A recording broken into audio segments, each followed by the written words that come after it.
Mon sous-sol n'a jamais vraiment été un endroit accueillant. Il n'est même pas meublé, il n'y a pas de tapis, et les murs sont faits de briques apparentes et ennuyeuses. À une des extrémités, il y a un vieil escalier en bois qui grince à chaque fois que quelqu'un l'utilise. Derrière, se trouve un espace de rangement qui commence à environ 1 ou 2 mètres du sol et qui s'étend sur environ 15 mètres sous le garage. Cet endroit est un vrai dépotoir parce que mon frère ne le nettoie jamais. Des jouets, des outils et des objets divers sont éparpillés sur tout le plancher du sous-sol. Ce qui est un exploit si l'on considère la taille des lieux. Il n'est pas très large, mais il fait au moins 25 mètres de long en prenant en compte l'espace de rangement. Cependant, il n'est pas facile de le voir d'un bout à l'autre vu que le chauffe-eau, le four et d'autres appareils se trouvent pile en bas des marches, rendant ainsi le transport de gros objets, comme le sapin de Noël, impossible. Bref, un soir, nous avons reçu des amis à la maison. Par nous, je veux dire mes parents et moi. Ils sont venus avec une petite fille, de 4 ou 5 ans peut-être. Et comme mon frère n'était pas là, comme d'habitude, je me suis retrouvé à garder cette fillette pendant que les adultes discutaient autour d'un dessert. Comme le sous-sol contenait beaucoup de jouets, j'ai pensé que c'était une bonne idée de l'emmener en bas. Surtout qu'il n'y avait rien d'intéressant à l'étage pour une enfant de son âge. La première chose qu'elle a trouvée en descendant était une grande boîte. Nous venions de remplacer notre machine à laver, donc son gigantesque carton, se trouvait au milieu de la pièce. Au moment où elle s'est glissée dans le contenant, c'était comme si j'avais complètement disparu. Elle était rentrée dans son propre petit monde, en jouant comme dans une cabane. Je l'ai ignorée pendant un moment pour regarder mes mails, pendant qu'elle s'amusait. Mais elle a fini par attirer mon attention. « Qui est-ce » a-t-elle répondu. J'ai cligné des yeux avec incompréhension. « Qui ça » ai-je répondu confus. « Cet homme là-bas, l'homme en noir » a-t-elle précisé, le visage complètement impassible. « Y a personne » lui ai-je dit. « C'est parce qu'il est monté à l'étage » a-t-elle répliqué. À ces paroles, nous sommes remontés en haut et je me suis assis avec mes parents pour le reste de la soirée, sans penser à rapporter un mot de ce qu'elle avait dit. 2 ans plus tard, j'ai invité des amis vers la mi-février. Comme je suis dans le Wisconsin, cela signifie que s'il vous prend l'idée de sortir la nuit à cette époque de l'année, vous serez gelé en moins de 10 minutes. Mes amis et moi étions donc coincés à l'intérieur et nous sommes descendus pour enquêter sur le sous-sol hanté. En somme, je leur avais parlé de la même histoire que je vous ai rapportée un peu avant. Nous étions 5, dont mon cousin et moi. J'avais un magnétophone pour enregistrer les sons. Mon cousin avait un appareil photo numérique et les autres étaient armés de lampes de poche. Ils voulaient éteindre les lumières, même si c'était un peu à contre-cœur pour certains. Nous avons donc tiré les ficelles des lampes pour nous mettre dans le noir et sommes restés assis dans le sous-sol. Ça n'a duré que quelques secondes. Une ampoule halogène a commencé à clignoter presque immédiatement au-dessus de ma tête. J'ai levé la main pour constater qu'elle n'était pas à moitié vissée et qu'il y avait sans doute un faux contact quelque part. Au final, ce n'était qu'une coïncidence. J'ai donc débranché l'ampoule. Presque prêt, une fois mon enregistreur allumé, j'ai dit à mon cousin de démarrer la caméra de son appareil photo. Il était plus de 11 heures du soir, il n'y avait pas de bruit, pas le moindre son. Plusieurs minutes sont écoulées. On a même fait ce truc qu'ils font à la télé, où on pose des questions à n'importe qui ou n'importe quoi. Et comme nous n'avons pas eu la moindre réponse, ça s'est un peu transformé en blague. On a ri de la situation, tout en se sentant assez stupide pendant un bon moment. Et puis finalement, l'appareil photo de mon cousin a envoyé un avertissement de batterie faible. Nous avons donc décidé de prendre les dernières minutes plus au sérieux. Ok, je vais lancer un compte à rebours à partir de 3, et ensuite on se calme, a annoncé mon cousin. 3, 2, 1. Quelques instants de silence se sont écoulés. Une demi-seconde après que l'appareil photo de mon cousin a émis un bip sonore avant de s'éteindre, j'ai appuyé sur le bouton off de mon enregistreur et nous sommes montés à l'étage pour écouter ce que nous avions capté. Bien sûr, tout ce qu'on a pu enregistrer était assez calme. Nous avons écouté toute la bande et pendant un bout de temps, nous n'avons entendu que le son de notre propre voix. Jusqu'à ce passage. Ok, je vais lancer un compte à rebours à partir de 3 et ensuite on se calme. 3, 2, 1... Quelques secondes sont éroulées dans le silence, jusqu'à ce que le bip de l'appareil se fasse entendre. Mais pendant la demi-seconde entre le moment où la caméra s'est arrêtée et celui où j'ai éteint le magnétophone, un murmure s'est fait entendre. « Ne partez pas. » Nous nous sommes tous regardés, complètement pétrifiés. « Qui est-ce » a demandé l'un de mes amis. « L'homme en noir. » C'était un vieux monsieur de plus de 80 ans, dont le sourire ne quittait jamais vraiment son visage ridé. Il y a quelques jours, il est mort. Je le sais parce que c'est moi qui l'ai découvert. Je travaille comme indépendant depuis mon appartement, et lorsque le livreur de plats préparés vient apporter nos plats respectifs, je lui apporte le sien. Moi, c'est Uber Eats, lui, c'est Senior Food. Cette fois-ci, il n'a pas répondu à mes coups sur la porte. Alors j'ai utilisé le double des clés qu'il m'avait donné, et je suis entré. Mon voisin était affalé sur son fauteuil, devant la télévision allumée sur Arte, les yeux clos et la bouche ouverte, pendant sous son propre poids. Une ambulance est venue le chercher, et, le jour même, on m'informait par téléphone qu'il était mort dans son sommeil, de mort naturelle. Une belle mort. Le jour suivant, une jeune femme d'une 50aine d'années est venue sonner à ma porte, et s'est présentée comme étant la fille de mon voisin. En soi, j'ignorais qu'il en eût une, mais pourquoi pas après tout. Elle m'a demandé si j'étais disponible pour l'aider à faire le tri et déménager les affaires de son père ce dimanche. Comme j'étais dans une période assez creuse, je lui ai dit que oui. Elle s'est donc représentée dimanche matin, et nous avons commencé le tri. Les vêtements à donner ou à jeter, le frigo à vider, les papiers à classer, etc. Nous en avons eu pour toute la journée, et avons fini le travail tard le soir. Lorsque ce fut terminé, elle m'a offert une pizza dans un resto pas loin, et m'a remercié pour mon aide. Le lendemain matin, elle revenait avec une camionnette pour emporter tous les cartons et les jeter, les vendre ou les donner. Au passage, elle m'a laissé sa carte, m'apprenant ainsi qu'elle tenait une librairie de livres anciens à quelques rues de là. Un vieil homme s'était retiré, et tout ce qui faisait de cet appartement le sien avait disparu, le laissant nu et vierge, à l'exception des trous dans les murs qui soutenaient les tableaux, comme une page blanche sur laquelle on aurait gommé ce qui était écrit avant. Le cycle de la vie urbaine, je présume. Hier, le propriétaire de l'appartement est venu faire visiter le bien, désormais inoccupé, à des potentiels nouveaux locataires, et est ensuite venu sonner chez moi. Une grosse boîte noire en carton dans les bras. La fille de mon voisin avait abandonné un passager dans l'embarquement. N'ayant pas le numéro de cette dernière, il me laissa le soin de la contacter et de lui remettre son bien oublié. Je me suis dit que j'étais vraiment un voisin aimable, et j'ai tenté de la contacter. Je suis tombé sur sa boîte vocale, lui ai laissé un message, et me suis intéressé au contenu du carton. Il s'agissait de livres anciens. Cela paraissait étonnant qu'elle ait oublié un tel contenu. En effet, il s'agissait de beaux ouvrages à la reliure de cuir ou de tissu dont les pages, je n'y parle temps, offraient des savoirs que le temps avait rendus obsolètes. Du moins, c'est ce que je croyais. Le premier de ces ouvrages était dédié aux sciences occultes. Un ramassis de bêtises ésotériques que toute diseuse de bonnes aventures devait avoir dans sa roulotte, me suis-je dit. Mais les diseuses de bonnes aventures ne doivent pas avoir grand usage des divers moyens de damner un mortel au malheur et au fléau.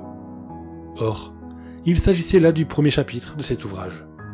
Venait ensuite notre passage, tout aussi peu réjouissant, qui semblait donner le moyen au lecteur de tourmenter l'âme d'un individu, de le maudire par divers moyens, ou de faire de sa personne la cible de poltergeists et de démons. Et cela ne concernait que le premier ouvrage. Les autres bouquins étaient tout aussi noirs, traitant des moyens ésotériques pour donner la vie à des choses qui ne sont pas censées l'abriter, à invoquer des démons, succubes et djinns, à communiquer avec des individus de l'au-delà, et des choses bien pires encore, auxquelles je n'ose penser. En soi, je ne suis pas très enclin à croire à de telles sottises. Cependant, les annotations dans les marges des pages laissaient à penser que mon voisin s'était adonné à ces pratiques, lesquelles incluaient parfois des orgies ignobles ou des sacrifices humains. L'idée même que mon si gentil voisin ait pu participer à des actes d'une telle abomination m'a empêché de dormir cette nuit. Ça, et les gravures terrifiantes qui illustraient les pages maudites de ces bouquins. J'ai donc décidé d'en avoir le cœur net et de me prouver à moi-même que mon voisin était bel et bien celui qu'il prétendait être. Et j'ai utilisé le double des clés et je suis rentré dans l'appartement. Certains de ces rituels exigeaient que des symboles kabbalistiques et des pentagrammes soient dessinés au mur. Alors, je me suis emparé d'un cutter et j'ai entaillé le papier peint avant de l'arracher. Il n'y avait pas d'annotation en dessous, non. Je crois que ce n'est pas le terme approprié. Je pense que ce qui qualifiait le dessous du papier peint de la matière la plus adéquate, c'était fresque. Une fresque immonde, d'icônes maudites, pentagramme, croix inversée, versée en latin, symbole démoniaque. Et il y en avait sur tous les murs, recouverts de papier peint.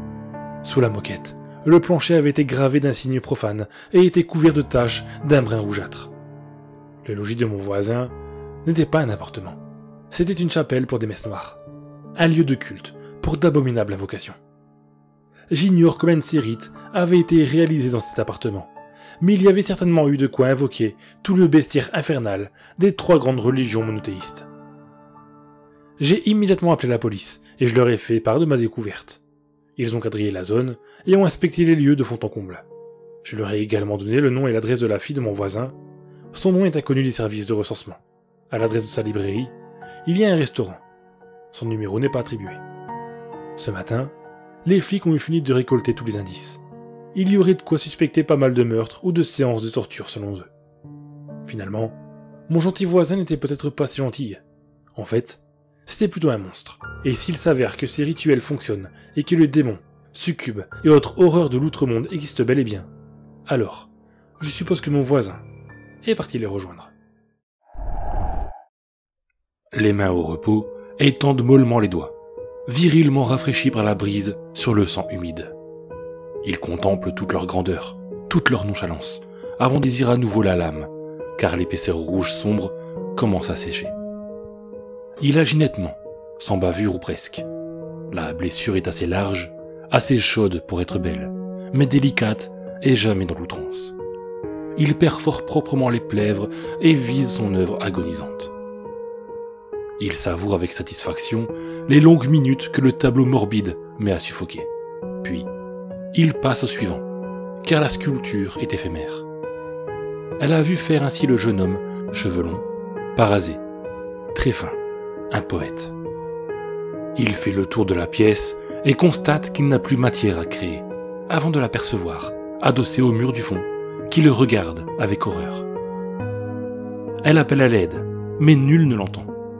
Elle se met à pleurer, elle demande pourquoi. Puis il répond, d'une voix toute naturelle, magistrale et bienveillante. Que voulez-vous comprendre ? Je suis artiste. Mon travail n'est pas de faire comprendre, mais de faire ressentir. Et ne suis-je pas doué pour faire ressentir ?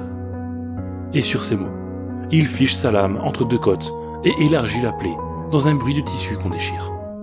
Fraîcheur, nonchalance, meurtre. Je sais que nombre d'entre vous, qui écoutez cet enregistrement, voudraient vivre au moins une fois dans leur vie ce qu'on appelle une purge. À cause de ce film. Mais j'espère que vous n'êtes pas sérieux. Il faut vraiment être malade pour vouloir un truc pareil. Vous croyez quoi ? Que vous allez vous en tirer ? Que vous et vos proches n'allez rien subir et que vous allez pouvoir exécuter de sang-froid ce que vous considérez comme indigne de vivre ? Que vous allez pouvoir jouer à Dieu pendant une nuit et que vous pourrez décider de qui vivra et qui mourra ? Faut vraiment que vous arrêtez de regarder ce genre de film. Il faut monter à la tête. Une purge, c'est la chose la plus horrible qui puisse exister. Je sais que certains se disent encore que je peux dire ce que je veux, que vous ne changeriez pas d'avis. Mais imaginez-vous un peu, pendant que vous serez occupé à tuer les gens de votre liste noire. Peut-être que quelqu'un entrera chez vous et s'approchera de votre femme, de votre fille ou de votre mère. Malgré les supplications de ceux-ci, elles subiront des choses atroces. Des viols, des tortures, une mort brutale, alors qu'elles n'ont rien demandé à personne. Vous devez vous dire, mais il se prend pour qui à nous faire les leçons de morale ? Je me prends pour quelqu'un qui a survécu à une purge. La première purge de France. Celle qui a servi de test dans le plus grand des secrets, et seulement dans une petite ville dont je tairai le nom. Ouais, il y a eu une purge en France en 2019. Et si personne n'en a entendu parler, si tout le monde a gardé le secret, aussi bien à l'annonce qu'à la fin de cette nuit d'horreur, c'est parce qu'on a tous été millionnaires. Et qu'on sait bien que dans ce monde, la seule chose qui peut faire taire les gens, c'est l'argent. J'étais avec ma fiancée, en train de manger, quand des soldats sont venus frapper à la porte. Ils m'ont tendu un papier, et ont attendu devant la porte que je le lise. Je me souviens plus du texte exact, mais ça disait en gros que le 23 mars 2019, très exactement, de 20h à 5h16 précisément, tous les actes criminels, tels que meurtre, torture, viol, seraient autorisés et non punissable, quelles que soient les victimes et quel que soit leur âge. Il y avait aussi des conseils tels que rester enfermé chez nous et ne pas sortir si on ne voulait pas participer aux festivités, comme ils appellent ça. Et c'était précisément que, comme on avait l'honneur d'être les premiers participants, on allait pouvoir recevoir 3 millions d'euros dès la signature du dit document, et en espèces. Un des soldats m'a tendu une mallette qui contenait en effet plusieurs liasses de billets de 50 euros. Et celui qui m'a tendu le papier m'a tendu un stylo, et j'ai dû signer à la case « J'accepte de participer à la première purge ». J'avais l'impression que je n'avais pas le choix. J'aurais demandé si c'était une blague, mais l'officier m'a seulement répondu de signer. J'ai regardé ma fiancée, qui était venue à mes côtés, et qui paraissait tout aussi étonnée que moi. Je me suis dit que pour quelques millions d'euros, je pouvais bien signer ce papier, et si jamais ce n'était pas une blague, je pourrais rester enfermé chez moi à double tour, et ne pas sortir de la nuit. De toute façon, je ne sortais jamais la nuit, donc ça n'allait pas changer grand-chose. Donc j'ai pris le stylo, et j'ai signé. Ma fiancée a fait pareil. Elle aussi avait eu droit à 3 millions d'euros. Ça doit être pour cette raison qu'ils avaient choisi une petite ville. Ainsi, pas énormément d'argent à donner. Dès qu'on a signé les documents, les officiers nous ont souhaité une bonne journée et sont partis en nous précisant bien sûr que si on parlait à quiconque en dehors de la ville ou sur les réseaux, l'argent serait repris. On n'en revenait pas. On a posé les mallettes sur la table, 6 millions d'euros. Pour tout vous dire, on a éclaté de joie. On avait tellement de projets, tellement de rêves de voyage. Cet argent tombé du ciel était plus que bienvenu. J'étais au chômage depuis quelques mois, et ma fiancée, encore étudiante, ne gagnait pas d'argent. On a entendu d'autres cris de joie chez les voisins, et ma fiancée et moi, on s'est regardés, et on a éclaté de rire. C'était un moment inoubliable. On s'est serré très fort dans les bras. À ce moment, on ne s'est pas rendu compte de la chose épouvantable qu'on venait de signer. Ou plutôt si, mais on s'en fichait. Cela devait avoir lieu la semaine d'après. On a cherché une cachette pour mettre ces 2 mallettes pleines de billets, mais à part sous le lit, on n'en a pas trouvé. On les a donc placées dessous, et on se disait que de toute façon, personne ne viendrait les chercher étant donné que normalement, tous les habitants en avaient reçu au moins une. Puis on est sorti. On voulait aller chez nos parents, leur raconter cette chose incroyable qu'on venait de vivre.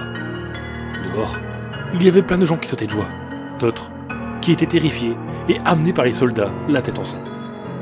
On a commencé à se dire que ce qu'on venait de signer était vraiment sérieux, quand on a vu un homme, que toute la ville savait extrêmement riche, qui criait sur les soldats, leur disant qu'ils étaient cinglés.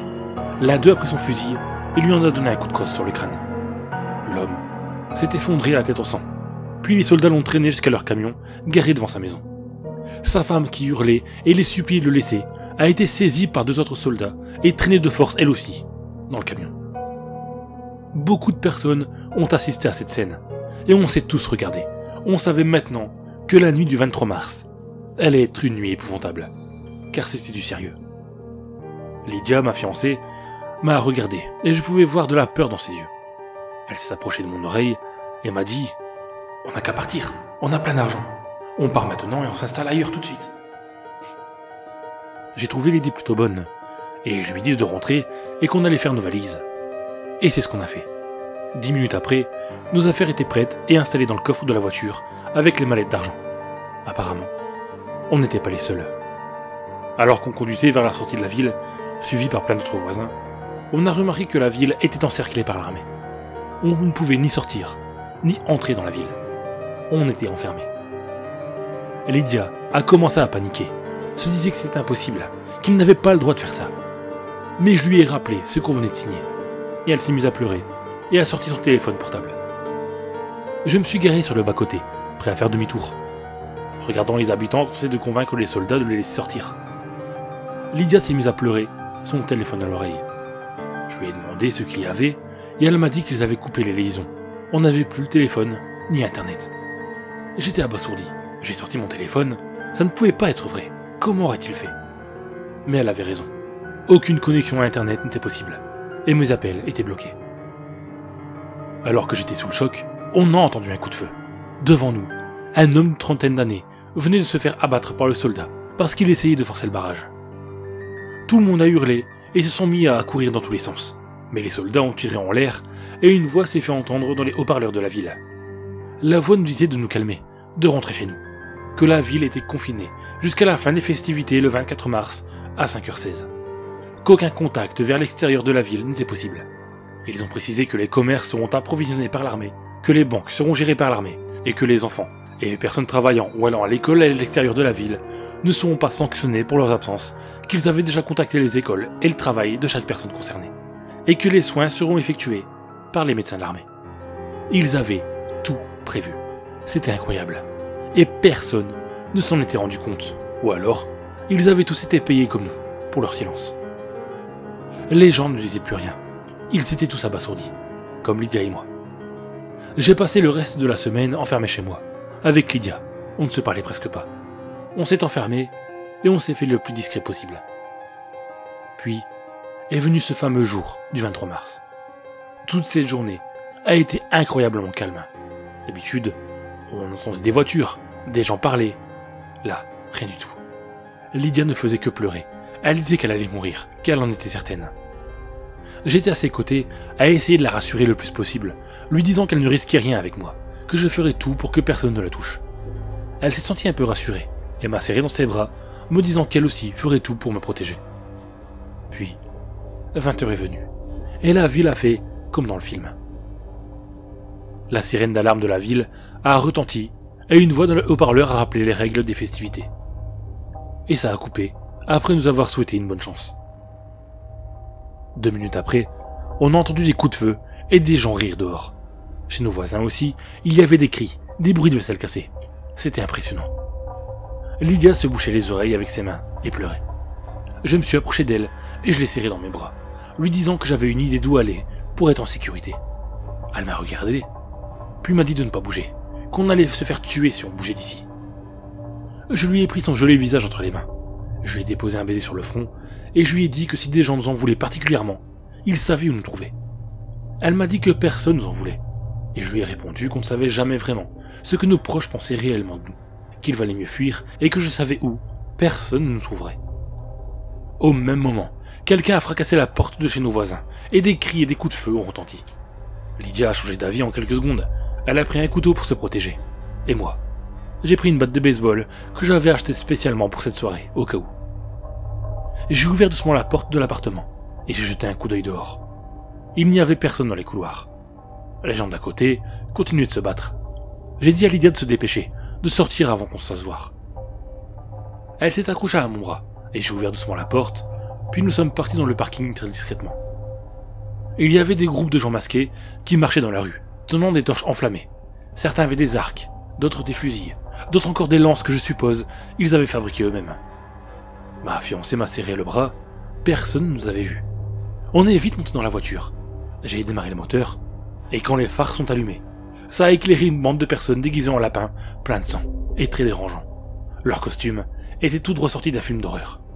Ils tenaient à la main des tronçonneuses. Il y avait 4 lapins, je crois. Étrangement, ils nous ont fait signe de la main, et sont partis ailleurs très doucement.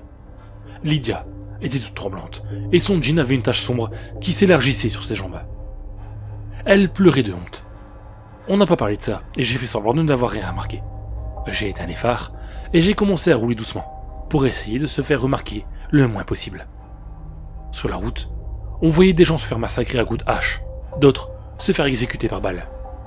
Mais la scène qui m'a le plus marqué, c'est celle d'une jeune femme tenant un enfant pour ne pas qu'il bouge, pendant qu'un homme lui sciait le ventre. La petite fille hurlait de douleur. Les bourreaux riaient aux éclats. Et le pire de tout, je connaissais ces personnes. C'était un couple et leur fille. Ces monstres étaient en train de tuer, et d'une façon atroce, leur propre enfant. Lydia s'est mise à hurler et a dit qu'on devait faire quelque chose. Je lui ai répondu qu'on ne pouvait rien faire, qu'il était trop tard pour cette petite. Et en effet, le couple avait réussi à couper la petite en deux. Cette vision macabre m'a écœuré, et j'ai appuyé sur l'accélérateur, et je me suis dirigé vers l'endroit où je voulais me rendre. C'était une petite maison abandonnée. J'ai demandé à Lydia si elle était déjà venue dans cet endroit, et elle semblait un peu déboussolée. Elle a secoué la tête pour dire non. Elle m'a demandé si on était obligé de venir dans cet endroit précisément. Je lui ai répondu que c'était la meilleure cachette possible. Malgré ses réticences, on s'est garé à côté, puis j'ai coupé le moteur. Ce qui était bien avec cet endroit, c'est que c'était assez éloigné du centre et qu'il n'y avait personne ici. personne ne penserait à venir dans cette maison à moitié en ruine. On est sorti de la voiture et nous sommes entrés dans la maison. Il y faisait très sombre. On ne voyait absolument rien à l'intérieur. Lydia était toute tremblante et s'accrochait à mon bras. À l'intérieur, il y avait une odeur désagréable, un peu comme les animaux morts. J'ai dit à Lydia que ce n'était pas grave, que je préférais sentir ça plutôt que d'être tué, et qu'au moins, personne ne la touchera. On s'est assis sur le sol. On ne voyait absolument rien du tout autour de nous. Dehors, on entendait des coups de feu au loin, mais rien qui pourrait nous inquiéter ici. Alors que Lydia s'était un peu détendue, je me suis levé et j'ai activé le flash de mon téléphone. Cela a eu pour effet d'éclairer la pièce, et Lydia a poussé un hurlement. Il y avait un homme pendu, le ventre ouvert, et ses organes par terre en plein milieu de la pièce. Son cri s'est figé, et ses yeux se sont écarquillés, quand elle a vu qui était l'homme pendu. Puis, elle s'est tournée doucement vers moi. J'ai souri. Je savourais ce moment. L'homme qui était pendu était cet abruti d'étudiant avec lequel elle m'avait trompé, il y a quelques mois de ça. Je ne lui avais pas dit que j'étais au courant. Je l'ai su, parce que je trouvais ses sorties étranges. Elle me disait qu'elle allait à la salle de sport, alors qu'elle n'y allait jamais avant. J'avais décidé de la suivre, et elle était venue dans cette maison abandonnée, avec cet homme. Et je les ai vus faire l'amour, dans cette maison. Alors, j'avais fait des recherches sur lui, et je l'avais retrouvé. Je l'ai attendu à la sortie de ses cours. Je l'ai tabassé, puis je l'ai amené ici pour le pendre. J'allais laisser la faire courir, et sans doute me faire arrêter. Mais cette soirée m'avait permis de faire disparaître mon crime. Lydia faisait des petits pas en arrière, mais je me suis approché d'elle, puis je lui ai donné un coup de batte de baseball dans la tête. Elle est tombée, son nez explosé, tachant de sang le sol, déjà sale. Elle s'est évanouie. J'ai donc pris les bidons d'essence que j'avais préparés pour faire disparaître mon crime. Puis, je l'ai déversé sur Lydia et un peu partout. J'ai sorti une boîte d'allumettes, j'en ai craqué une, et je l'ai lancée sur ma fiancée. Le feu a immédiatement pris. Elle s'est soudainement réveillée et s'était levée en hurlant de douleur. Elle s'agitait et courait dans tous les sens, mettant le feu un peu partout. Moi, j'étais sorti, mais je regardais la scène depuis la fenêtre cassée. Puis au bout de quelques secondes, elle s'est effondrée. Mais le feu a continué à se propager. Le bâtiment entier était sous les flammes. Je suis monté calmement dans ma voiture, et je suis revenu doucement à mon appartement, croisant toujours des groupes de personnes tuant d'autres gens. Quand je suis rentré chez moi, j'ai fermé la porte à clé et me suis assis dans le canapé. Puis je me suis endormi. C'est l'alarme de la ville qui m'a réveillé. L'alarme sonnant la fin de la purge, ou la fin des festivités, comme ils disent ici. Je sais que nombre d'entre vous, qui écoutez cet enregistrement, voudraient vivre au moins une fois dans leur vie ce qu'on appelle une purge, à cause de ce film. Mais j'espère que vous n'êtes pas sérieux. Il faut vraiment être malade pour vouloir un truc pareil. Je suis contre cette horreur. J'ai perdu ma fiancée ce soir-là. Je regrette ce que j'ai fait. Mais je ne peux pas revenir en arrière. Je vivrai le reste de ma vie avec ces images en tête.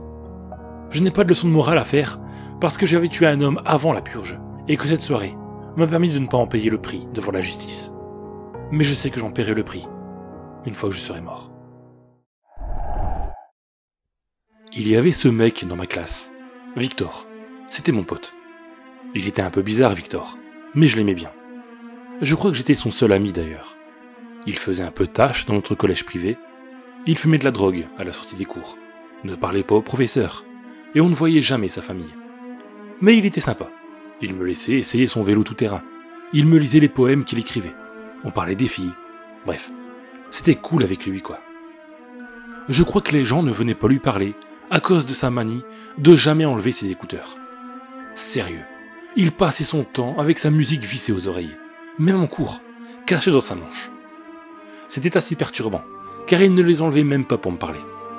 Mais moi, je m'en foutais, moi. Je l'aimais bien, Victor. Un soir, après les cours, il m'avait invité à dormir chez lui. J'étais assez content, car c'était une première pour moi, et je n'avais jamais vu sa maison. Elle était en fait carrément normale, et même plutôt jolie. C'était un truc plutôt incohérent avec l'univers de Victor, mais c'était sympa comme baraque. On avait fait le tour ensemble, ses parents étaient pas là, mais il y avait sa petite sœur, Marjorie, qui avait même pas 5 ans, je dirais.